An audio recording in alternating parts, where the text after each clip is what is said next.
Hello dear students, this is Tanya Sarasdeva. Today I am going to teach you chapter number 1 of science 8th class, that is crop production and management. The first question arises in our mind, why we are need to study agriculture. As we all know, India is still known as the agriculture country or agriculture based country. Still there are 70 to 80% population depends on agriculture directly or indirectly. So in this chapter we are going to study about the basic concepts or tools which are used in agriculture and its importance. The first one is agriculture. We all are aware, we all have heard this word agriculture. Agriculture made up of two words, agar plus culture. Agar means field and culture means cultivation. It is the technology of production, food production using seeds, water and soil. ये technology है जिसमें food का production करेंगे seeds, water और soil के use करके. क्या तीन चीजें यूज हो रही हैं? Soil, seed and water. और क्या प्रोड्यूस होएगा? फूड प्रोड्यूस होएगा. So agriculture is made up of two words which means field cultivation. Now, what is crop plants? Crop plants means the plants grown in large quantities in field is called crop plants. मतलब कि वो plants जो large quantity में field में grow किए जाते हैं उनको बोला जाता है क्रॉप प्लांट्स. अब हमारे इंडिया में बहुत सारी क्रॉप्स हैं. मेन क्रॉप्स जो हैं ग्रो की जाती हैं वो आती हैं सीरियल क्रॉप्स. उनके एग्जांपल्स हैं राइस, व्हीट. वेजिटेबल क्रॉप्स, उसके एग्जांपल्स हैं potato, tomato. Third one is fruit crops, उसके एग्जांपल्स हैं mango, orange etcetera. Fibre crops, उसके एग्जांपल है cotton and jute. Next, on the basis of season the crop plants are divided into two parts. मतलब कि season के basis पे plants को crops को दो पार्ट्स में डिवाइड किया गया. Number one is kharif season, second one is rabi season. First we are going to study about the kharif season crop. In this crop it is generally grown in rainy season. ये कहाँ grow होती हैं? रेनी season में grow होंगी. क्यों रेनी season में grow होती है? क्योंकि इनको ग्रो होने के लिए पानी का अमाउंट ज्यादा चाहिए होता है. इसलिए खरीफ सीजन क्रॉप जो होती हैं रेनी सीजन में ग्रो होंगी. In the month of June to October, जून से अक्टूबर के महीने में खरीफ सीजन क्रॉप ग्रो होंगी, रेनी सीजन में होती हैं. और these crops they are dependent on the monsoon. ये मॉनसून पर डिपेंड होती है. और कौन से मॉनसून पे? साउथ वेस्टर्न मॉनसून पे डिपेंड होती है.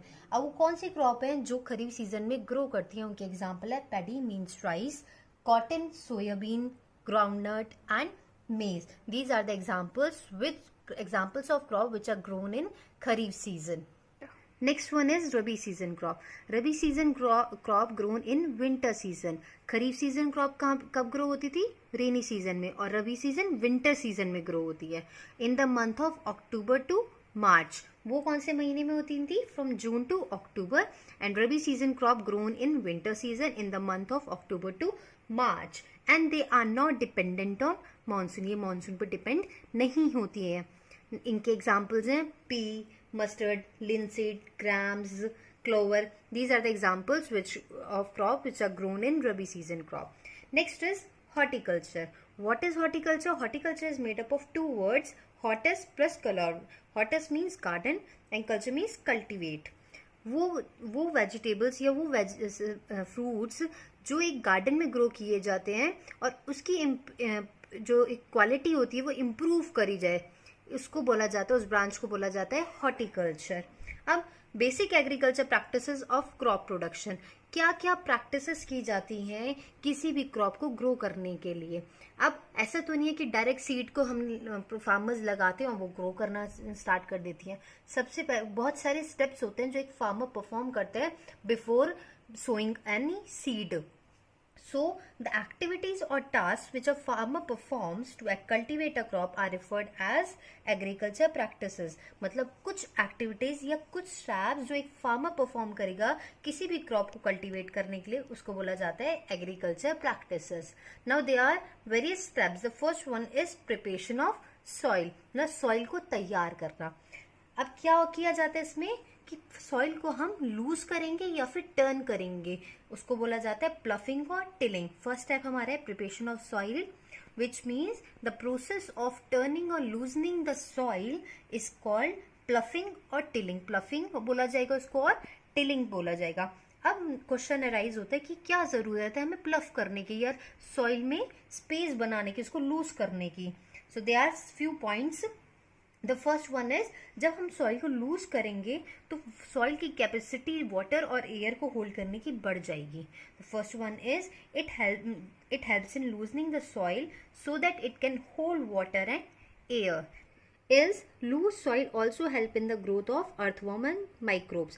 मतलब जो अगर हमने सॉइल को लूज किया बाय द प्लफिंग मेथड तो उसमें क्या होएगा, अर्थवर्म्स की और माइक्रोब्स की ग्रोथ आसानी से हो जाएगी. अर्थवर्म और माइक्रोब्स क्या करते हैं, जो हम फर्टिलाइजर्स और मैन्योर्स फार्मर्स डालते हैं सॉइल में, उसको मिक्सअप करते हैं सॉइल के साथ.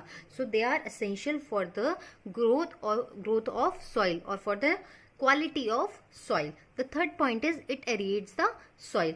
सॉइल में क्या आएगा, रूट जो है आराम से एयर का अमाउंट एयर ले सके, इसलिए वो सॉइल को एरिएट करती है. Next one is it helps in easy penetration of the roots of seedling. Roots जो होती है प्लांट की अंडरग्राउंड होती है, सॉइल में होती है. अब सॉइल में अगर थोड़ी स्पेस होगी तो रूट्स जो होती हैं प्लांट की वो आराम से फैल जाएंगी, पेनिट्रेट अंदर तक जा सकती हैं. अब उसका क्या फायदा है, अगर अपर सरफेस पे वाटर नहीं मिलेगा तो वो नीचे लोअर लेवल से भी वाटर को कंज्यूम कर सकते हैं. Next one is nutrient rich soil is brought up from lower levels of soil.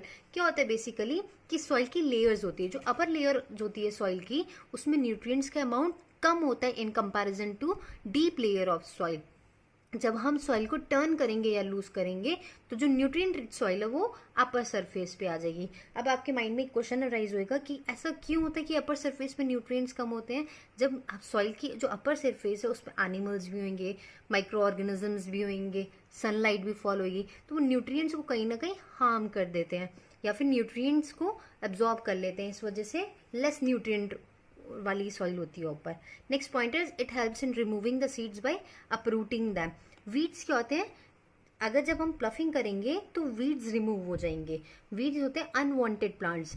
जब फार्मर सीड को सॉ करता है तो उसके साथ साथ कुछ अनवांटेड प्लांट्स भी अपने आप उगने स्टार्ट हो जाते हैं. वो क्या करते हैं, वो न्यूट्रिएंट्स लेना स्टार्ट कर देंगे, सनलाइट लेंगे, न्यूट्रिएंट्स लेंगे सॉइल से, जिसकी वजह से जो मेन क्रॉप होती है उसको न्यूट्रिएंट्स कम मिलते हैं. इस वजह से it is a very important point that pluffing is help in removing the weeds by uprooting them.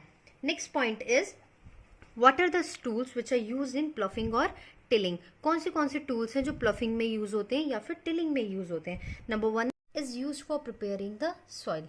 It is basically drawn by the oxen और it has a wedge shaped blocks. इसके पास क्या होता है, या तो ऑक्सन से animals से भी ड्रिवन हो सकते हो, मैनुअली मतलब कि बाय ह्यूमन बींग्स भी ड्रिवन किए जा सकते हैं.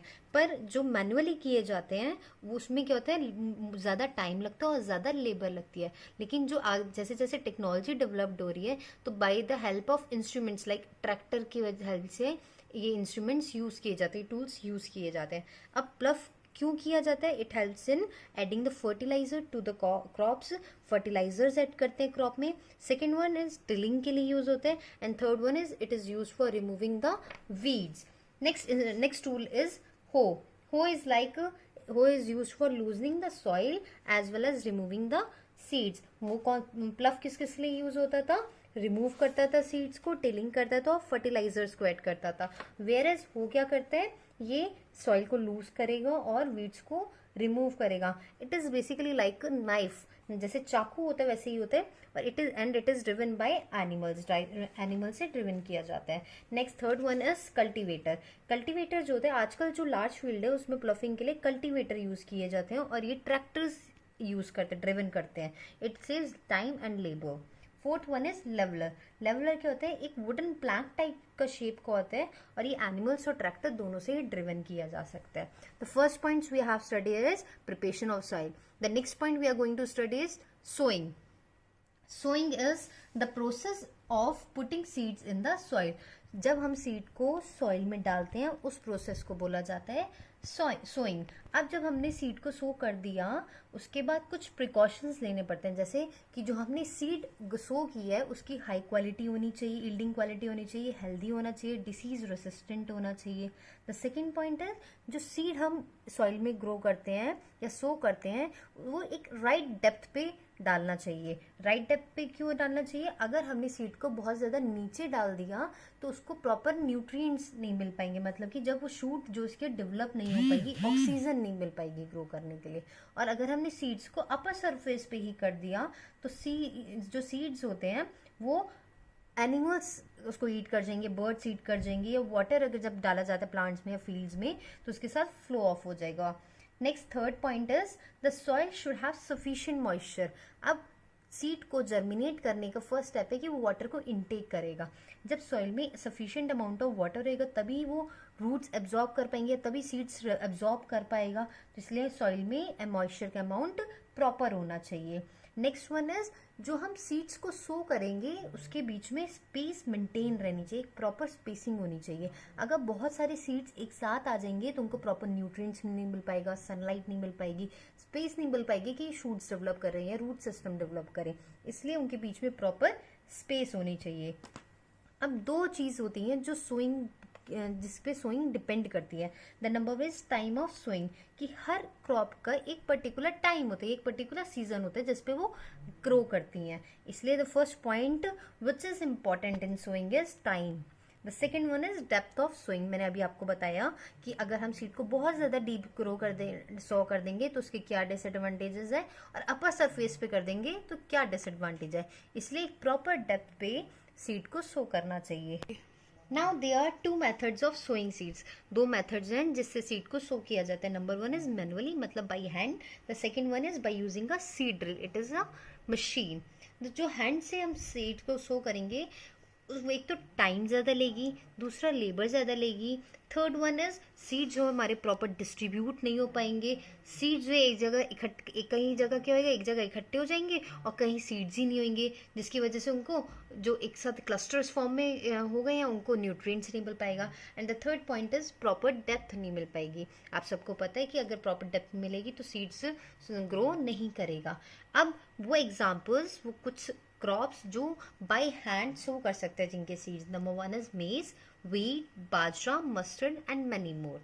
Second method is sowing of seeds by using a seed drill. Seed drill क्या होता है कि इसमें एक फ्यूनल शेप्ड होती है, ओपनिंग टाइप होती है जिसमें लॉन्ग ट्यूब्स, आप मान लीजिए लॉन्ग ट्यूब्स 5-6 ट्यूब मान लीजिए और नीचे की साइड वो लगी हुई है। अब क्या है, वो ट्रैक्टर उसको ड्राइव करेगा, ट्रैक्टर में अटैच की जाती है। तो ट्रैक्टर जब करेगा तो सॉइल में एक प्रॉपर डेप्थ पे जाके प्रॉपर स्पेसिंग के साथ सीड को सो करेंगे। तो ये मोर कन्वीनियंट है, प्रॉपर डेप्थ पे सीड्स ग्रो करेंगे। और ये method it is faster and economical then the manual method. अब वो इसमें कौन से सीड्स हैं जो ग्रो करते हैं, कौन से क्रॉप के सीड्स हैं? सारे क्रॉप के सीड्स इस मेथड से सो कर सकते हैं, except those seeds which are very light in weight. उन सीड्स को नहीं कर सकते जिनका वेट बहुत ही ज्यादा लाइट रहेगा। Next one is what are the tools which we are use in sowing seeds. They are basically two tools, traditional tool and the other one is modern tool जो use होते हैं। Now what is transplantation method? Sowing of seeds by transplantation method. Transplantation method क्या होता है? It is a method in which first the crop is sown in nurseries and then the seedling are transferred to a field. मतलब पहले crop को या पहले seed को कहाँ से किया जाएगा? नर्सरीज में, और उसके बाद सीडलिंग जो है ग्रो करेंगे उसको कर दिया जाएगा फील्ड पे। अब ये मेथड क्यों किया जाता है? अब लेट सपोज आपके पास आपने 5 वैरायटीज ऑफ राइस को ग्रो किया स्मॉल फ्लावर पॉट में। उसके बाद आपने देखा कि यील्डिंग सबसे ज़्यादा किसकी अच्छी आ रही है, या किसको क्या ज़रूरत, डिफरेंट न्यूट्रिएंट्स डाले, किसको किस कंसंट्रेशन पे किसकी कंसंट्रेशन अच्छी आ रही है। अब फार्मर ने उस क्वालिटी हाई यील्डिंग क्वालिटी को पिक किया और उसकी सीडलिंग्स को फील्ड में ग्रो किया। तो उसको क्या फ़ायदा हुआ इस चीज़ से कि उसको better quality of crop provide मिली। अब वो कौन से क्रॉप्स हैं जो ट्रांसप्लांटेशन मेथड से ग्रो हुई हुई है? Number one is rice, second is chillies, brinjal, tomato, onion, cauliflower. These are the crops which are grown by the transplantation method. Next one is, अब जैसे जैसे हम क्रॉप को ग्रो करते रहते हैं तो आप सबने सुनाएगा कि कुछ मिट्टी में कुछ सॉइल क्वालिटी ऐसी होती है जिसमें बहुत जल्दी क्रॉप्स ग्रो कर जाती हैं, और कुछ ऐसी होती हैं जिसमें बहुत टाइम लग जाता है। डिपेंड क्या करता है? सॉइल की फर्टिलिटी। अब जब हम हर जगह क्रॉप को यूज़ करते रहेंगे तो सॉइल को न्यूट्रिएंट्स चाहिए होते हैं, आर्टिफिशियली न्यूट्रिएंट्स चाहिए होंगे, तो हम पढ़ने जाएंगे adding manures and fertilizer. This is the third step. अब मैन्योर क्या होता है? मैन्योर ऑर्गेनिक मटेरियल है जिसको हम यूज करते हैं to increase the fertility of soil. Soil की फर्टिलिटी इंक्रीज करने के लिए ऑर्गेनिक मटेरियल को यूज करते हैं, उसको हमने नाम दिया मैन्योर।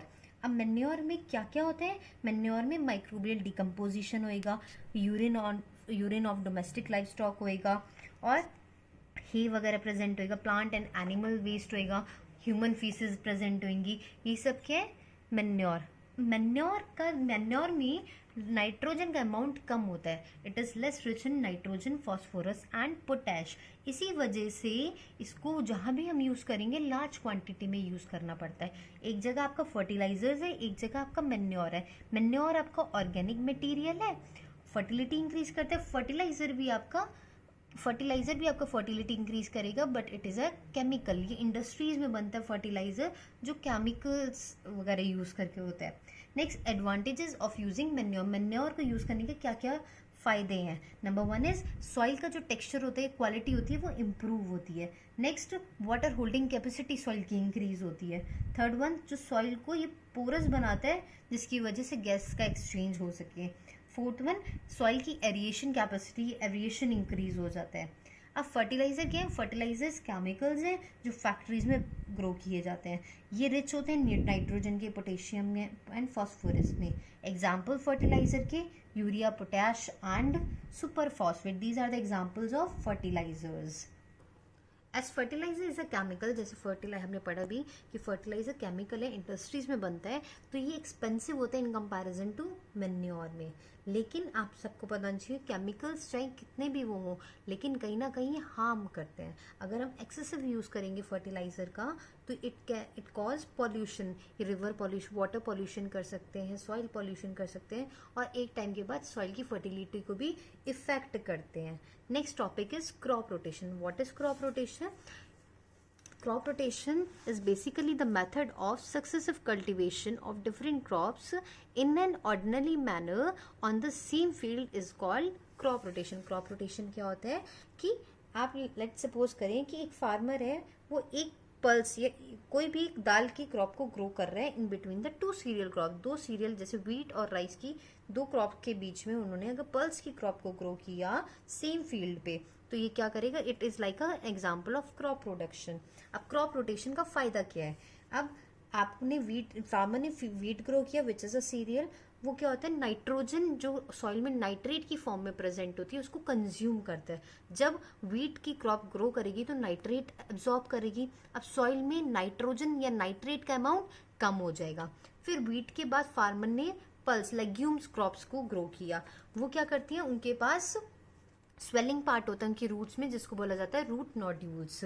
वो क्या होता है? उसमें नाइट्रोजन फिक्सिंग बैक्टीरिया प्रेजेंट होता है, उसका नाम होता है राइजोबियम। जो लेग्यूम्स होते हैं, लेग्यूम्स की रूट में रूट नोड्यूल्स प्रेजेंट होते हैं जो क्या काम करते हैं? नाइट्रोजन को फिक्स करने का काम करते हैं। उनके पास nitrogen fixing bacteria that is called rhizobium.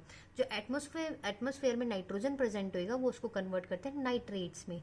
तो व्हीट ने क्या किया? नाइट्रेट को कंज्यूम किया। लेग्यूम प्लांट ने क्या किया? एटमॉस्फेरिक नाइट्रोजन को नाइट्रेट में कन्वर्ट कर दिया, तो हमारी सॉइल में अब नाइट्रेट आ गया। अब जब वो दोबारा से सीरियल क्रॉप नेक्स्ट सीजन में ग्रो करेंगे तो सॉइल के पास proper amount of nitrate present होएगा। इस प्रोसेस को बोला जाता है crop rotation. Next topic is irrigation. Irrigation क्या होता है? आप सबको होता है watering to plants, supplying water to the crops by the help of wells, canals और water reservoir is known as irrigation.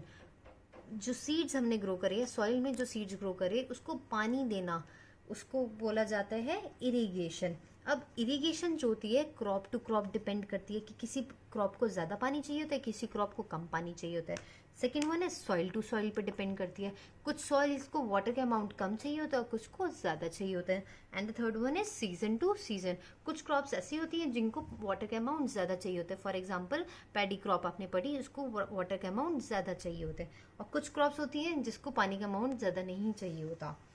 Next is sources of irrigation. कहाँ कहाँ से इरिगेशन कर सकते हैं, कौन से सोर्सेज होते हैं? तो फील्ड में जो इरिगेशन किया जाता है वो बारिश से किया जाता है, वेल से किया जाता है, ट्यूब से किया जाता है, लेक से किया जाता है, पॉन्ड से किया जाता है, रिवर से किया जाता है, कैनाल से किया जाता है और डैम से किया जाता है। लेकिन कई बार आप देखें, अगर हम फील्ड में पूरा फील्ड पानी से भर दें तो क्या क्रॉप हमारी प्रॉपर ग्रो कर पाएगी? The answer is no. क्यों नहीं कर पाएगी? क्योंकि उसको ऑक्सीजन ही नहीं मिल पाएगी। जब पूरी ही क्रॉप पानी में डूब जाएगी तो उसको ऑक्सीजन ही नहीं मिल पाएगी, तो वो ग्रो ही नहीं कर पाएगी। इस प्रोसेस को बोला जाता है वाटर लॉगिंग। जब वाटर का अमाउंट एक्सेसिव हो जाता है उसको बोला जाएगा water logging. Next point is protecting from weeds. As I told you, what are weeds? Weeds are the unwanted and uncultivated plants that grow along with the crop plants. Weeds जो होते हैं unwanted और uncultivated plants होते हैं जो grow करते हैं with the main crop. आपने कई बार देखा होगा जो फील्ड्स में फार्मर्स स्प्रे करते हैं वो क्या होता है? वीडिसाइड होते हैं जो उनको मारते हैं। Examples of weeds are wild oat, amaranthus, chenopodium. These are the examples of weeds. Hindi में सुना होगा आपने जवीड, चौलाई और बथुआ। These are the weeds. अब वीड्स के रिमूवल, अब हमें अनवांटेड प्लांट्स हैं तो इसको ऑब्वियसली फार्मर रिमूव करेगा। इस process the removal of weeds is known as weeding. Weeds को जब हम फील्ड से रिमूव करेंगे उस प्रोसेस को बोला जाता है वीडिंग। वीडिंग जो है दो मेथड से की जाती है, मैनुअली और with the help of chemicals. या तो जो फार्मर है उसको हैंड से पिक आउट कर ले, या फिर केमिकल्स, कुछ एक केमिकल है जो वीड्स को डिस्ट्रॉय करता है लेकिन मेन क्रॉप को डिस्ट्रॉय नहीं करता, कोई हार्म नहीं पहुंचाता, उसको बोला जाता है weedicide. Weedicide is the chemical which destroy the weed but do not harm the crops. Weedicides जो होती हैं, जब भी फार्मर वीडिसाइड स्प्रे करेगा तो वो खुद भी इसको प्रिकॉशंस लेने पड़ेंगे क्योंकि वो हार्मफुल होती है, तो वो कहीं ना कहीं ह्यूमन बॉडी पे भी इफेक्ट डालेगी। Next point is harvesting. Harvesting is the process of cutting and gathering of a mature crop. जब हमारी क्रॉप प्रॉपर ग्रो गई, सबसे पहले हमने सॉइल को प्रिपेयर किया, उसके बाद हमने सीड को सो किया एंड फिर उसके बाद हमने इरिगेशन प्रोसेस किया।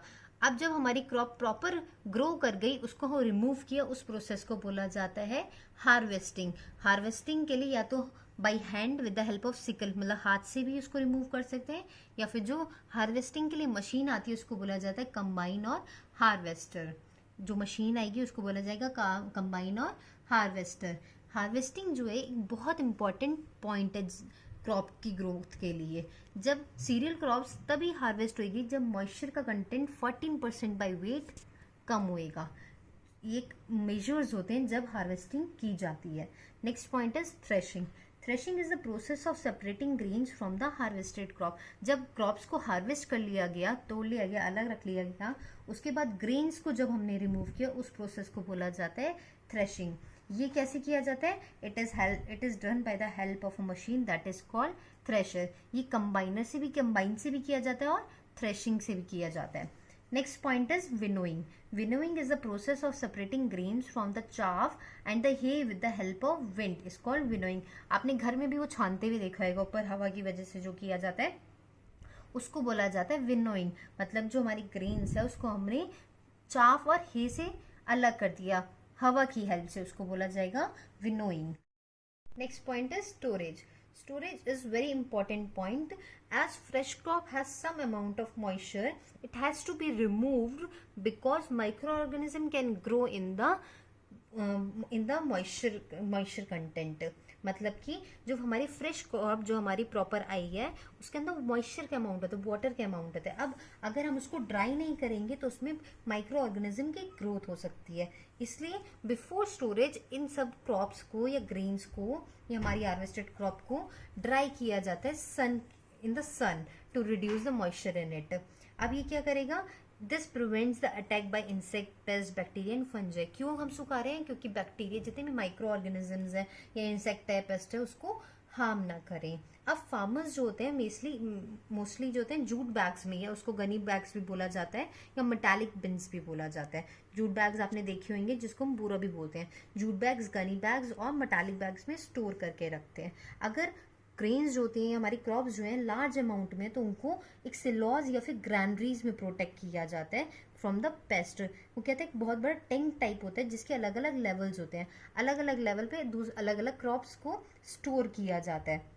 इससे क्या होएगा, हमारी क्रॉप्स रेट वगैरह से, इंसेक्ट्स वगैरह और बर्ड्स वगैरह से प्रोटेक्ट रहेंगी। अब ये क्यों किया जा रहा है? First of all, what is silage? Silage is a big and tall cylindrical structure. एक सिलेंड्रिकल और tall big cylindrical shape structure होता है। अब हमें क्यों ज़रूरत है ये सब करने की? इस प्रोसेस को बोला जाएगा बफर स्टॉक। मतलब हमारी जो फार्मर्स हैं, इंडिया में फार्मर्स जो है मोस्टली डिपेंड होते हैं इरिगेशन, नेचुरल इरिगेशन के लिए, स्पेशली रेन पे। मतलब बारिश होगी तभी इरिगेशन प्रोसेस होएगा। इन केस अगर किसी सीज़न में बारिश नहीं है तो उस सीज़न की क्रॉप पे तो लॉस होने के बहुत चांसेस हैं। तो इसलिए उनको स्टोर करके पहले से ही, अगर जब अच्छी खेती हो जाती है तो लार्ज अमाउंट ऑफ स्टोरेज रखनी पड़ती है। उस प्रोसेस को बोला जाता है buffer stock. That means stock of grains must be maintained to compensate for the shortage due to failure of monsoon in any particular year. किसी भी ईयर में अगर मानसून में बारिश नहीं हुई या ज़्यादा हो गई और जिसकी वजह से क्रॉप पे खराबी आ जाती है, तो उस शॉर्टेज को कंपनसेट करने के लिए पहले से ही स्टॉक करके रखते हैं, उसको बोला जाता है buffer stock. Next point is green revolution. It is very important topic. Generally, it represent the improvement और development of crops।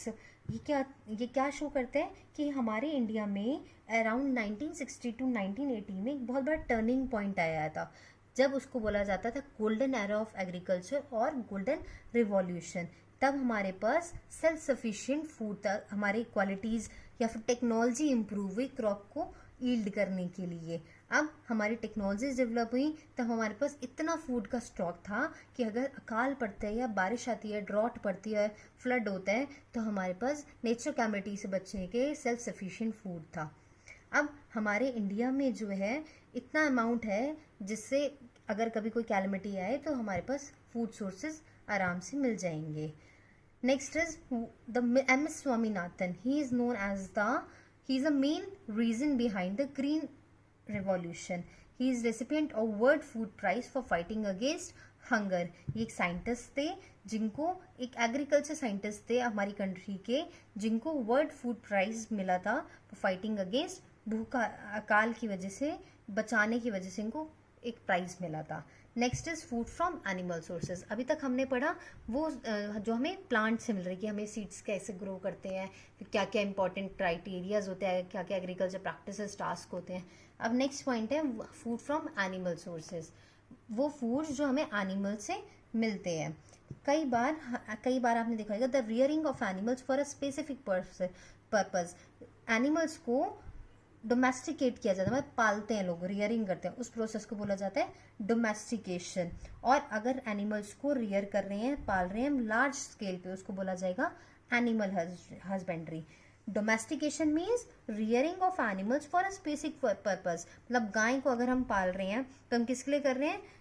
ताकि हमें उससे मिल्क प्रोडक्ट मिल सके और मिल्क मिल सके, तो इस प्रोसेस को बोला जाएगा डोमेस्टिकेशन। और जैसे आपने पोल्ट्री फार्म सुने हैं, वो क्या होता है, लार्ज अमाउंट में भरा प्लांट एनिमल्स को रखते हैं, उसको बोला जाता है animal husbandry. Now we are going to study about few examples of animal that provide us with food. The number one is milk animals. Milk animals वो एनिमल होते हैं जो हमें मिल्क प्रोवाइड करते हैं। Milk is a rich source of protein, vitamin and minerals. Milk animals are those animals which provide milk. Example आ गया आपका cow, buffalo, goat and sheep. Milk animals रिएट करे जाते हैं डेयरी फार्म्स में।